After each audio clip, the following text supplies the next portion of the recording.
આજે ઈસનપુર પોલીસ સ્ટેશનના ચંડોલા તલાવમાં જો ગેરકાયદેસર દબાણો હતા એના ફેઝ 2 અંતર્ગત આજે એએમસી દ્વારા જે ડેમોલિશન કરવામાં આવી રહી છે એમાં 3000 જેટલી પોલીસ 25 એસઆરપી કંપનીઓ અને અધિકારીઓ મારફતે આ ડેમોલિશનની કામગીરી એએમસી દ્વારા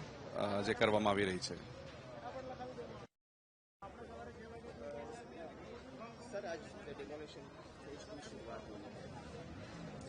आज ईसनपुर पुलिस स्टेशन में चंडोला तालाब जो है उसमें जो गैरकायदेसर एनक्रोचमेंट है उसके फेज 2 अंतर्गत आज एएमसी द्वारा जो दबान हटाने में आ रहा है उसमें 25 एसआरपी कंपनी और 3000 पुलिस जवान और ऑफिसर्स द्वारा आज एनक्रोचमेंट की ड्राइव करी जा रही है हटाने की।